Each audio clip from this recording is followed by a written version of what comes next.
Oh man, I don't think anything qualified me to start a YouTube channel. I think I just said I'm just gonna try it for one. But to give you a little backstory, yeah. So after high school, Trevor, I had a choice. I could actually, you know what? I did not have a choice. I could not get into a 4 year. I mean, I probably could have if I really wanted to, but I went straight to community college. And the reason I went to community college is I talked to my parents, and affordability was not really an option for me at the time. I mean, we could have made something work, sure, but I didn't want to take out student loans. And I just was like, you know what? I'm going to go to community college down the street. I'm going to live at home. I'm going to work. I'm going to save money, and I'm going to figure it out from there. Right. And that alone is a whole episode I'm sure we could talk about at some time, is the difference between a 4 year university versus community college. And I know a lot of people have a lot of different opinions on college itself. I'll tell you what, I have a video about this. Not that anybody's going to go find it. It was like 2 years ago. It's like 300 views. But I'm posting that, and I'm posting your metal band too. So don't you worry about it. Yeah, absolutely. And it was very passionate in that video, because I think that was a huge thing for me. That decision to go to community college versus a 4 year changed my life tremendously. And I went to community college, I worked, and I saved and invested money, and that's what I did. So I went to community college. I was there for about 3 years. And during that time, I'll touch on this for a bit. I'm very into music, and so I joined a punk rock band because I've always wanted to do something musical. Great music, by the way. It's not. Thank you. Where I come from, that's not punk rock. That is heavy metal. That's a different band. Okay. So you evolved from punk rock into death metal. Yeah, exactly. Yes, okay. I can give you that rundown in just a second. But is death metal, is that the industry standard? I don't want to offend anybody. For anybody that doesn't listen to metal, you can call it death metal. For all the actual metalheads here, there's subgenres. Okay, there's thrash, there's hair metal, there's doom metal, there's death metal, there's scream metal, whatever you want to call it. So what are you? What was yours? Yeah. So my band was metalcore. Okay. That's the actual definition. Like metalcore is a genre that you could find we classified our band as metalcore. I remember sending you like pictures of me listening to your band when I was working I do. on the gym. I do.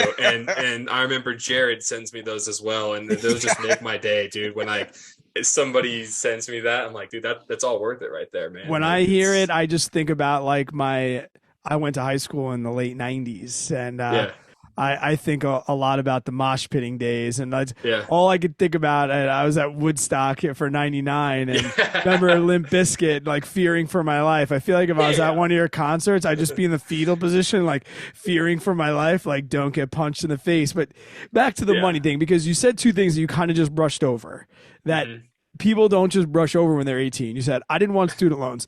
How the hell did you know that you didn't want student loans? Number one, that is one thing. And then two, how did you know how to invest? Because most people don't know, quote, how to invest money. They know how to save and work. You can't take those two things lightly. There had to be somebody had to tell you, or you had to have read somewhere that student loans were bad. I was very observant throughout high school, I would say, where I wanted freedom, and I valued freedom so much, and I hated school, to be quite honest with you. And I know I'm telling a teacher that I hate school. It's kind of funny, but it wasn't my style of learning at all. I could not learn that way. And I also felt that what I was learning was not applicable to real world stuff. And so for those reasons, I didn't even want to go to college in the first place, but I wasn't going to do military. I had no other backup option. And so I said, hey, I talked to my parents, who I'm very close with. And I said, I'm going to try out this community college thing. We're going to see how it works. And we can cash flow community college because it's, a lot cheaper than going to university. And that's basically why I decided to do that. There was no degree. There was no career that was jumping out at me that said, Trevor, you should study for this, that told me that I should go and try and get into business school at University of Arizona or something like that, And I told you I've been dating the same girl for 12 years. So going out for college for girls wasn't even an option for me either. Like I've been in a relationship my whole life. It's pretty much out of the picture, man. And I just had no desire for it. And I saw an opportunity to stay at home, which we could talk about too. Like, my parents being gracious enough to allow me to stay there. And it was 10 minutes away from the college. So my goal and what I set out to do was, okay, I got a job out of football. This is the best thing ever. I played football all 4 years of high school, and then senior year football was over. Everybody had to get a job, right? Football was done, kind of moving on to college. And one one of my linemen that I was offensive defensive line, he was the supervisor in the kitchen at a luxury restaurant near our place. And he was a supervisor. So he hired all of us. And so there was a bunch of football guys in the kitchen making food. Yes. And we were blasting music. We were having the greatest time. Showing up to work was everybody wanted to do it. We had such a blast. And through that, I was going to school, to community college, making money as a line cook, saving everything. And then, this is a long story. I won't get into it. But then I progressed into being a server. I saw an opportunity there I was an opportunity to make more tips. Well, when you don't have any expenses, living at home and going to school, and student is your first priority, and you're making $40,000-$50,000 a year at 18 or 19 or whatever, working full time as a server, you're able to save so much money, right? And so through that, I started investing. I started educating myself, watching YouTube, like all that deal, and that's kind of how everything kind of happened to. And your girl and your fiance was at college at this point, or she local college? Correct. She went away. No, she went away to Boise State. Okay. She was in Idaho, so we were doing long distance for 4 years. But that allowed you to kind of set yourself up and really focus during this time, right? Like Absolutely. you knew you had a committed relationship, so you knew she had to go do that thing, and like you mentioned, like the college thing, and you joke, but it's true. Like, what are we blowing money on when we're 18, 19, 20, 21, going to the bars, trying to hook up with girls, trying to go on dates, impress girls by buying dope things and all this stuff where you're like, all right, baby girl, you go do that. I'm going to stay here on the grind, and then we'll both be better off in 3-4 years. To be that ability to look out is something that, like, you're wise beyond your years for that. At your age, to be able to think long term like that, I really, really commend you. I know I definitely want to talk because episode 26 was so long ago, and even the things that you're saying now, your life has changed so much. And even if we log off later, I got to talk to you about Boise because I love it. But Jay, right? Wasn't that was one of the best voicemail episodes that we had? Before we get into that too, I got to brag on Trevor for a little bit.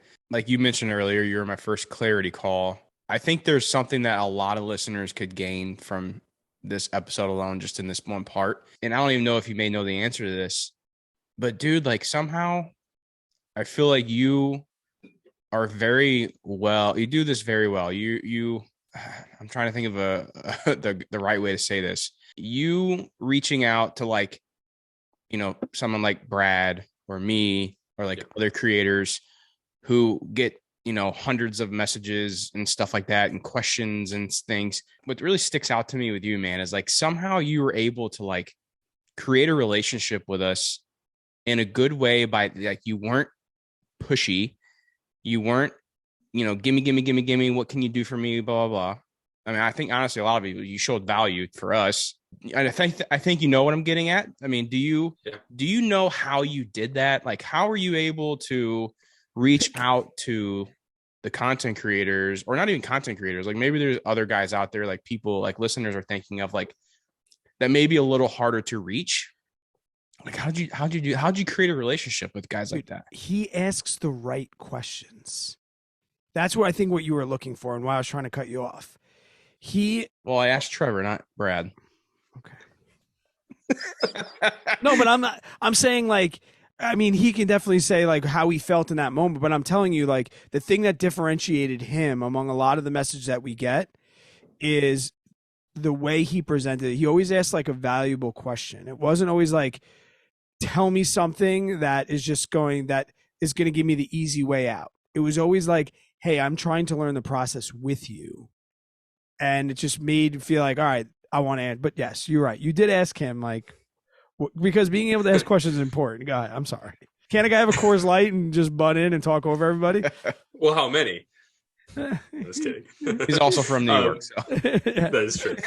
I want to make sure I understand your question. When you say talking to creators, are you talking about networking for business opportunities? Or are you talking about just talking as just friends and just trying to learn information? Yeah, I think more along the lines of pre-business opportunity. I'm talking just your regular guy off the street. First, I think that takes some courage to reach out and, be vulnerable and stuff. But I don't know, dude, I don't know if it was just maybe it's just your personality or something. I don't know what it is, but somehow like we were able to form a relationship, and now we're good friends, and we've gone on a snowmobiling trip together and shit like that. It's crazy. You know what I mean? Like, how'd you do that?